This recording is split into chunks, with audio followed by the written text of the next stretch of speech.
back to another one. Today we're going to go on a little whipping mission. The spot I want to go to has recently been fenced off, so we're going to have to bike in and then hike in to get to the spot. Hopefully we'll get some action. Let's go. This road is actually a county road, but each week you never know what it's going to look like.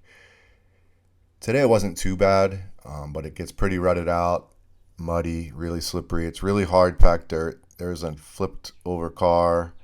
You can see it's rutted out pretty good, but you can go around it. A few months ago, Joe and I went, and this car was totally blocking the entrance. So someone had pulled it to block the entrance. So that's why I decided to bike today. A lot of times this is holding water, and there's sharp objects, so you don't want to get a flat. So anyhow, that's why I biked.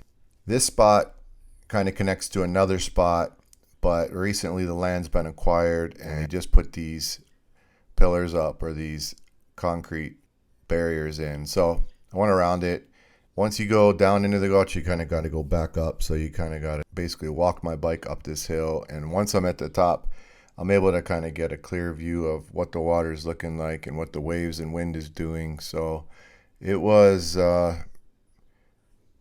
really windy, and it's usually windy, I would say 80% of the time at this spot. But there was some swell. I decided to go a little bit further down. Some swell here. I decided to put my bike over here. It's going to fall down right now. I chained it up. That way I don't have to worry about it, and I don't think anyone would even see it because it was kind of tucked away off to the left. And first thing I did was put on a Campania. This is the Keiki bar, the 2-inch one, 1 ounce. I was excited to try this lure out, but it was so windy that day that it just didn't work out well for me. I needed something a little heavier. So first cast, I ended up getting this lure fully stuck, and I kind of messed with it for a few minutes. I was able to use the waves to help me kind of pull it out because it's pretty shallow, slippery, sharp, everything. But I was stoked to get this out. Definitely going to use it once that wind dies down. Surfline had predicted 3 to 5, and it was pretty close to that. I usually stand on this rock right there. There's no way I was standing on it. So I needed to, it's pretty shallow there, so I need to cast past where the waves are breaking. So I ended up putting a 2-ounce lead on and walking a little further down. It's always interesting when you see things like this. Like, I never see anyone down there, but sometimes you see like stuff collected. Another thing I do when I'm going to spots is I always look up to make sure it's a safe spot to hang out. It's pretty vertical there, and you can see all these rocks have fallen. You can tell by the colors, and they're just like that tan color of the side of the cliff. So oftentimes I'll go to where I feel a little bit safer because you don't want to get caught or hit in the head.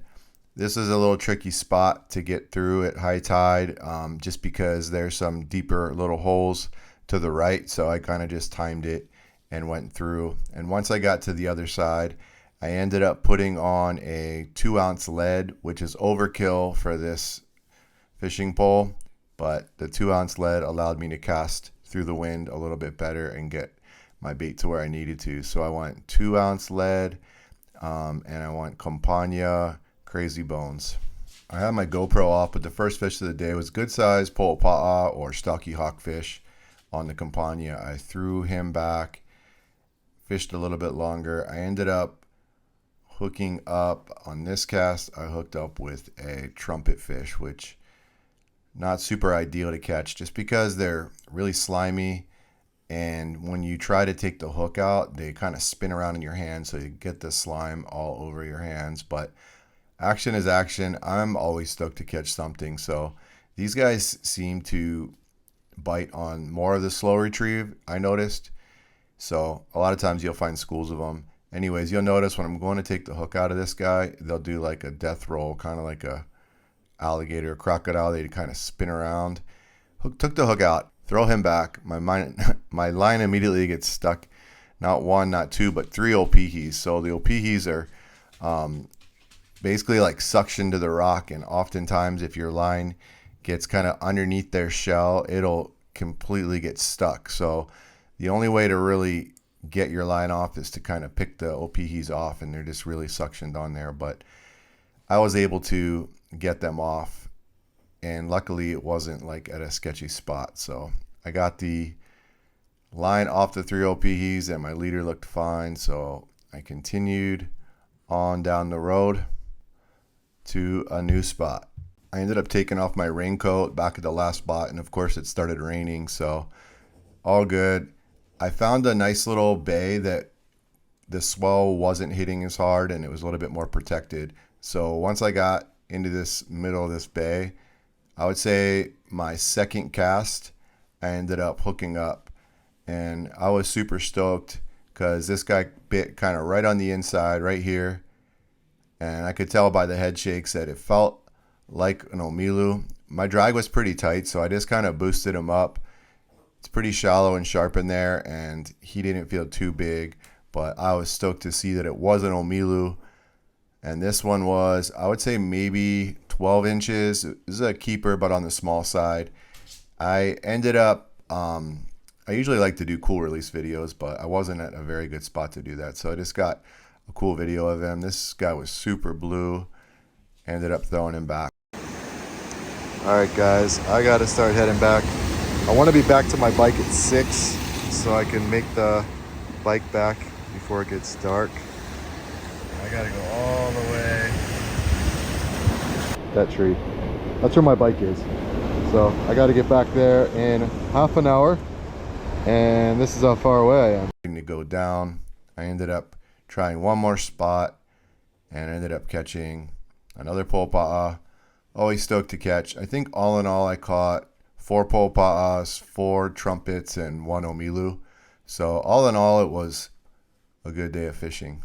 So once I got this guy, oh yeah, got the hook out of this guy's mouth and then slipped out of my hands in 3, 2, 1, boom.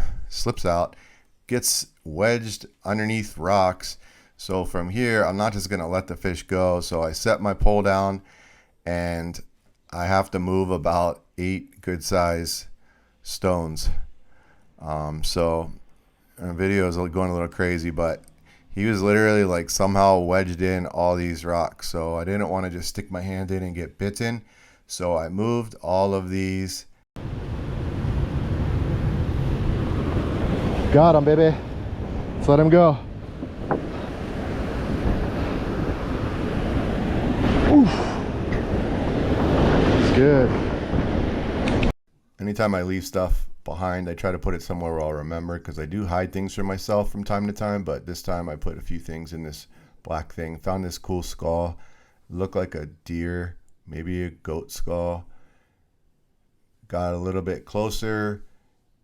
It's always hard to leave. It seems like the water always looks nicer when you're about to leave, but I knew it was time to go. So getting closer to where I took my shoes off, and of course it rained and I didn't put them under anything, which is a rookie move, but it wasn't too bad. I usually put them upside down behind something, but there they are. So I took my Taubis off, let my feet dry a little bit, put my shoes on, and then I strapped my Taubis back to the bag. So that's why I love this bag. It's such a game changer to have hands free. So I got everything in my bag. So put my bag on. From there I ended up kind of messing with my watch. I wanted to see what my heart rate was going up this hill, because I needed to climb a hill that had a rope on it. So I was just kind of curious how long it was going to take me and what it did to my heart rate. So I'm going to speed the video up here so it's not too boring. So I'm going to go up the hill and go get my bike. So once you get to this part of the trail, there's like a little bit of a landing, and then from there you got to climb up a rope, actually a few different ropes, but it's pretty steep and pretty muddy, and I always wear my hiking boots. Today I didn't. I don't know why, but I wore my Vans. I was in a rush, and these definitely aren't nearly as grippy, and they got really muddy. So this is another reason why I just brought one rod and one reel today and my hip pack, because it allows me to kind of move and go to places I normally couldn't go. So I sped this up a little bit because it's definitely pretty steep, and you're basically holding on with one arm, and it's slippery, and the goal is to just take your time and be safe. So I ended up kind of working my way up, and once I get to the top, I can then go get my bike. don't trust this branch. Looks dead, but it gives me a little, just gives me something to hang on to. Okay.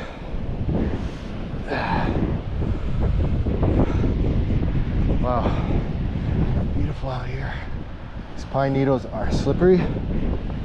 Okay, there's my bike. What I'm gonna do is wedge my foot there.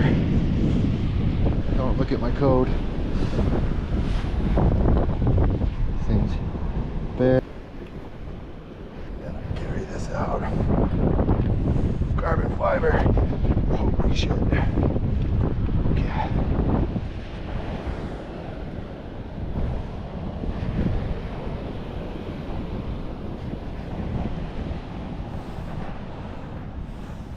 This bike is expensive, and that's why I went through all the trouble of hiding it. I usually take a cheaper bike, but the brakes were out on that one, so I took this bike. And this, the good news is it's carbon fiber frame, so it's pretty light.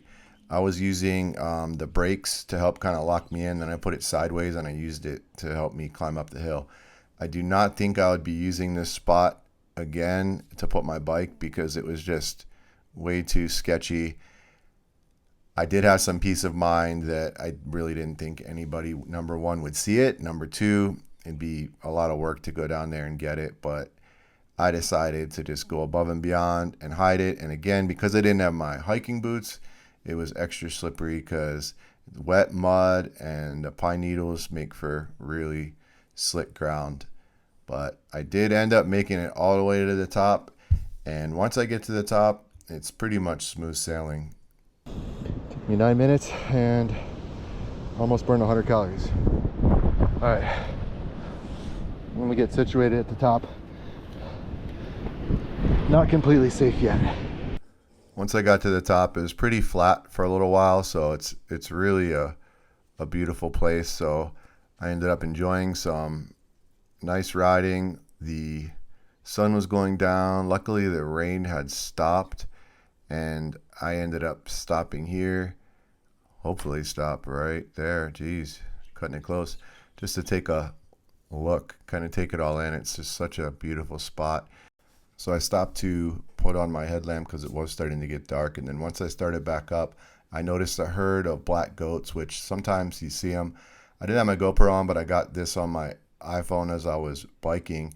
So the herd went left, and then this small baby goat decides he's going to go right. So he goes right towards the cliff, and he drops down.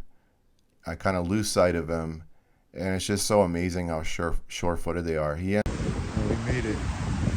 He went all the way around me. Oh, wow, he's good. Dude, he ran down here. Ran all the way there. Came back up around. There he is. Where's homies? There they are. All back together again. All is well. So now I pick up the pace a little bit. It is getting dark. Got my headlamp on. It's a little spooky out here when it gets dark and you're by yourself. And then it did started to light rain, but it wasn't too bad. Luckily I had my headlamp. At one point I needed to walk my bike just because it was a little too slippery. But I did manage to make it back to the truck. Got really muddy, but it was an awesome session. Caught some fish. Had some good memories. All in all, it was a good time. All in all, it was a good whipping session. It's not always about how many fish you catch, but sometimes the memories and the adventures to catch those fish. So I ended up getting some exercise in. I think I got over 10,000 steps in. Caught one omilu. That made my day right there. Caught some po'opa'as, some trumpets. Thank you so much for watching. Please remember to like and subscribe. Until next time, take care and tight lines.